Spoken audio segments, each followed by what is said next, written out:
भारत में कोरोना की दूसरी लहर ने ज़बरदस्त कहर बरपाया, हज़ारों हज़ार मौतें इसमें हो गई।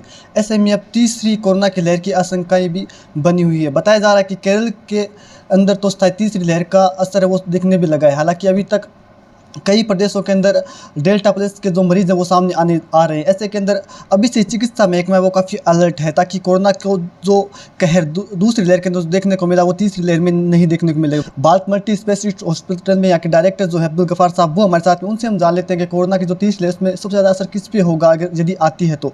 सर, जिस प्रकार से कोरोना की दूसरी लहर रही, हमने देखा किस प्रकार से जान माल की हानि हुई। तीसरी लहर की संभावना क्या लगता है सर? इस बताया जा रहा है कि बच्चों पे इसका सबसे ज़्यादा असर होगा। नमस्कार। मैं कोरोना के बारे में कुछ पहले आपको एक्सप्लेन करूं कि ये एक वायरस जनित रोग है और इसको सबसे पहले पहली लहर में बहुत हल्के में लिया हमने, और वह लहर चली गई तो हमने लगा कि ये बिल्कुल चला गया रोग। लेकिन उसने अपना जो विकराल रूप दिखाया दूसरी लहर में, हज़ारों मौतें हुई, लाखों लोग बेघर हुए, लाखों लोगों ने अपना सब कुछ खोया और फिर उस लहर से निजात पाई और हम लोग फिर वापस वही निश्चिंत हो गए कि हम लोग अब ठीक हैं, अब सब कुछ सामान्य हो गया है। ये लापरवाही हमें तीसरी लहर की ओर धकेल रही है। इस वक्त जो सावधानियां दूसरी लहर में बताई जा रही थी वो लोगों ने छोड़ दी हैं, तो हम लोग अपने पैरों पे कुल्हाड़ी मार रहे हैं। तीसरी लहर भी उसी तरह से विकराल रूप लेके आएगी और उस विकराल रूप में जहाँ तक पहले वैक्सीनेशन नहीं होने की वजह से हर कोई एक टारगेट था, मगर अब काफ़ी हद तक वैक्सीनेशन जारी है। तो जो युवा अवस्था में हैं, जो बड़े लोग हैं, जिनको 18 साल से ऊपर लोगों को वैक्सीन लग चुकी है, वो कुछ हद तक बचाव की स्थिति में होंगे, कुछ हद तक वो सेफ़ महसूस करेंगे। लेकिन जो हमारे नौनियाल हैं, बच्चे हैं छोटे, उनको अभी तक वैक्सीनेशन नहीं हुआ है। तो जो तीसरी लहर का प्रकोप सबसे ज़्यादा हो सकता है, सबसे ज़्यादा जो निशाने पा सकते हैं वो बच्चे हो सकते हैं, क्योंकि बच्चों के पास वैक्सीनेशन अभी नहीं पहुंचा है। और इन सब के लिए जो हम लोग गलतियां कर रहे हैं वो वही गलतियां कि हम लोग अपना मास्क अब किनारे कर चुके हैं। हम लोगों ने अपना जो पहले गैदरिंग न करने का संकल्प था कि हम बिल्कुल भी ध्यान रखेंगे, वो सब कुछ छोड़ चुके हैं। आज हज़ारों की संख्या में लोग इकट्ठे होकर फंक्शन कर रहे हैं, बाज़ारों में लाखों के लोग एक दिन से दूसरे दिन तक जा रहे हैं, और जहां उनका सोशल डिस्टेंसिंग का जो नारा था वो बिल्कुल ख़त्म हो चुका है। मास्क जो है वो बिल्कुल गाहे बगाहे इक्का दुक्का देखने में मिलता है, वो भी जस्ट लाइक 100 पीस रहता है, मास्क हट चुका है।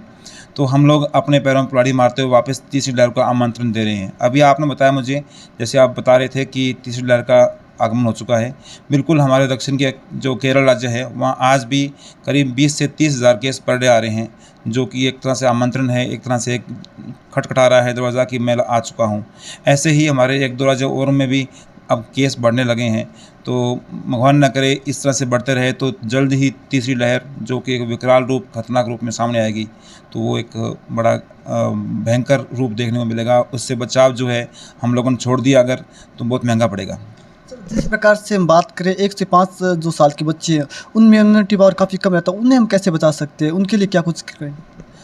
बचाव का जो वो तरीका था वैक्सीनेशन वाला, वो अभी पहुंचा नहीं है।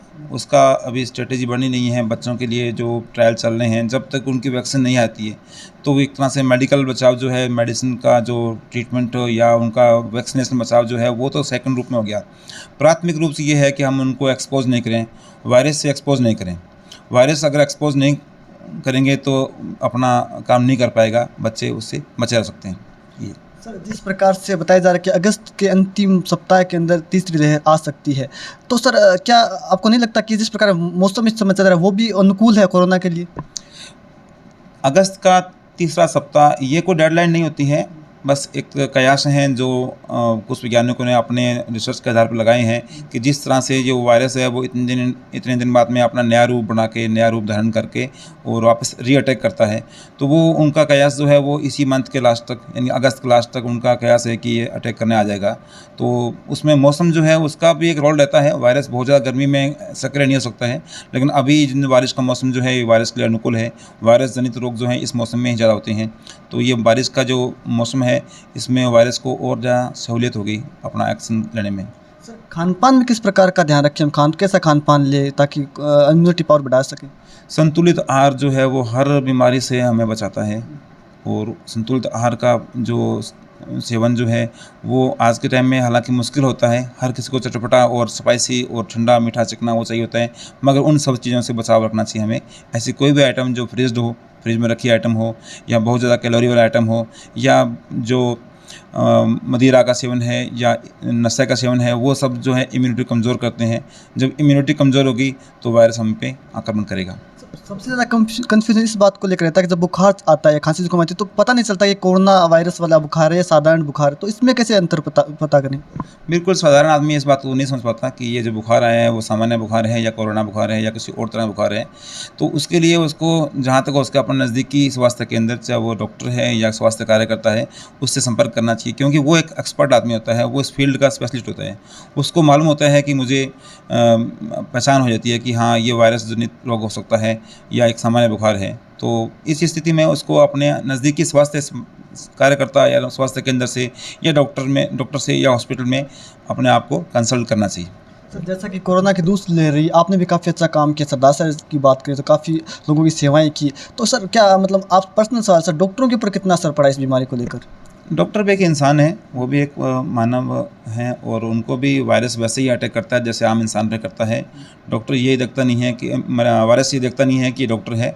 मगर ये एक अच्छी बात थी कि डॉक्टर ने वैक्सीनेशन ले रखा था पहले से। जैसे मैंने एक बार आपको पहले भी कहा था कि मैं वैक्सीनेटेड हूँ, तो वैक्सीनेशन से उनका काफ़ी हद तक बचाव हुआ। फिर डॉक्टर ने वो सब जो लोगों को सलाह देते हैं कि मास्क रखना है, 2 गज़ दूरी रखनी है, वो डॉक्टर ने खुद नहीं फॉलो किया। हमेशा मास्क रखे, अपना आप को बचाव रखे, लेकिन जब भी अपना खाना पीना करना हो तो अपने को पूरे को वॉश करना है, साबुन से धोना है।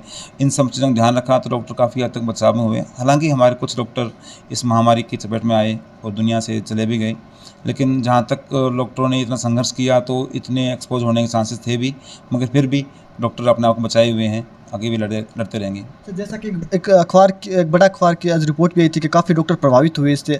मानसिक कितना दबाव था आप पर, क्योंकि ज़्यादा काम कर समय लगाना, मतलब कई बार आपको शायद मरीजों के आक्रोश का भी सामना करना पड़ा, तो मानसिक स्थिति कैसी रही?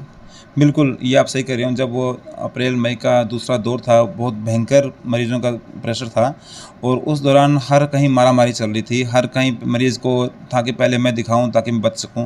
तो एक प्रेशर तो होता ही था, मरीज़ों का आक्रोश भी झेलना पड़ा था, लेकिन वो डॉक्टर को सहन करना होता है। डॉक्टर को अपने आप को शांत रखते हुए उस वक्त इलाज करना, उसकी प्राथमिक जो जिम्मेदारी थी उसका निर्वहन करना था। और मानसिक दबाव तो था ही, क्योंकि जो सामान्य दैनिक जीवन था वो अस्त व्यस्त हो गया था। न तो समय पे खाना खाना जा रहा था, न ही विश्राम हो सकता था। इवन जो डॉक्टर की रूटीन टाइम था हॉस्पिटल देखने का, उससे दुगना तिगना वक्त देना पड़ रहा था। तो मानसिक रूप से प्रेशर में थे, लेकिन डॉक्टर ने फिर भी मानसिक संतुलन बनाए रखते हुए काम किया।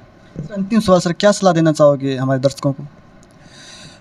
आम जन के लिए वही सलाह जो हमेशा देते आए हैं कि वायरस नहीं देखता है कि आप डॉक्टर हैं, आप इंसान हैं, आप बच्चे हैं, आप बड़े हैं, आप गरीब हैं, आप अमीर हैं, उसके लिए ये मायने रखता नहीं है। जो उसकी जद में आएगा उसको लपेटे में लेगा।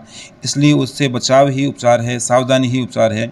जहाँ तक हो सके अपना मास्क का प्रयोग करें, जहाँ तक हो सके भीड़ और क्राउड जो अपना गैदरिंग बड़ी है उसमें न जाएं, और अन्य अनावश्यक रूप से भीड़ का हिस्सा न बने। और मास्क को हमेशा अपना एक हथियार रखें, अपने पास रखें, और जो हाथ मुंह धोने वाला जो सिस्टम है उसको फॉलो करना बहुत ज़रूरी है, क्योंकि हमारे हाथ पे अगर कहीं वायरस टच भी हो गया तो हम अगर जाकर उसको वॉश कर लेते हैं तो दोबारा वो हम पे अटैक नहीं कर पाएगा। इसलिए हमेशा ये बचाव रखना है। तो ये थे भारत मल्टी स्पेशलिस्ट हॉस्पिटल के डायरेक्टर अब्दुल गफ्फार साहब, जिन्होंने काफ़ी महत्वपूर्ण हमें जानकारियाँ दी कोरोना संबंधित। तो राजस्थान एक्सप्रेस के लिए गजेंद्र सिंह।